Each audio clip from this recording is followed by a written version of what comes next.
It's a little trial and error project. It's a paper mache train tunnel, and I wanted to show you just kind of how I made this thing and how you can get it to be a little bit sturdier, a little stiffer. I use chicken wire and a staple gun.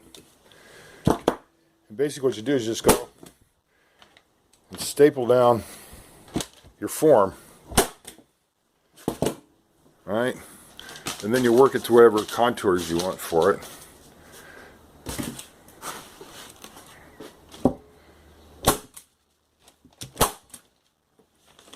And obviously beneath this craft paper there's wood. I'm not going to go through the paper mache formula. There's thousands of them on the internet.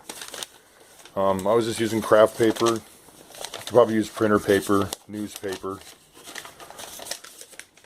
So basically, to get these things a little bit more sturdier, and you see this or not, but I took the edge and I kind of bent it over like this. Let's see if you can see that.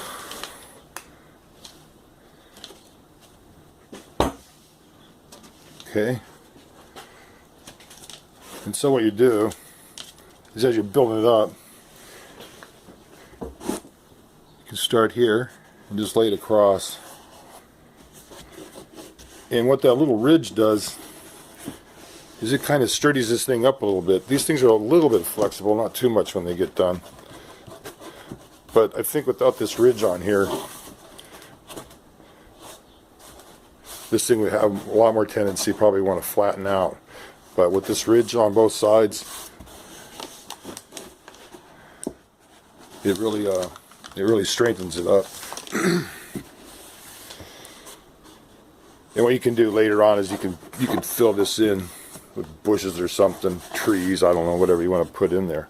The other nice thing about having that on there is when you look at it like this, it kind of makes it look like it's, you know, that thick when it's only, you know, that thick.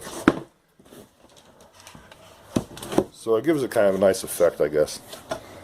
Now when you do this, you want to start with the top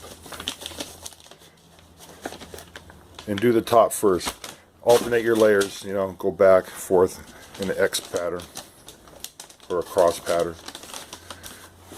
And I probably put about 4 layers of this brown craft paper on the top. And if you want, when you do it, you can kind of roll it over. Let me show you here. So that's kind of the effect you're looking for. You know, you can keep that right there and just kind of roll it up underneath there. Sometimes you can push it up into those wires up into here. But you don't want to get too carried away, because what you want to do after you get the top done is you go ahead and pry these staples out. After this is going to take probably a couple of days to do, because you want to put a layer on and maybe wait a while, maybe a day or two to get the next layer. You want to make sure it's dried. It's hard before you put the next layer on. But anyway, when you're finished with this top layer, you want to take these staples out so you can remove this form. So you're going to have like this, right? So when you take it off, you take out your wire. You can take out your wire form, right? And then you take the piece that you finished, and you start doing the inside, and add maybe 3 or 4 layers. And like I said, they're lightweight, and this one hasn't been painted or anything yet, but it's well on its way. Here we have this paper mache tunnel I made, and put some water-based latex paint mixed with some mortar sand from Home Depot, and just made a slurry out of that paint and that sand, and then brushed it on. And then I guess everybody calls this stuff scenic cement, half mixture of anyway, Elmer's wood glue and water. And it's kind of dry, and I didn't have the white stuff, so I used this yellow. That's why it's got that tint to it, but it looks like it's going to work fine. Yeah, those are just clumps of sand in there.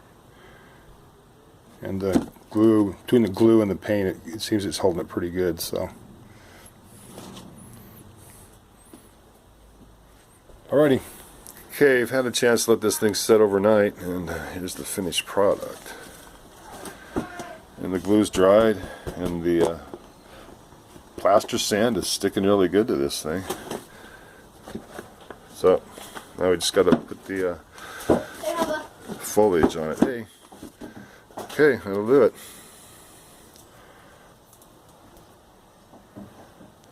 What are you doing?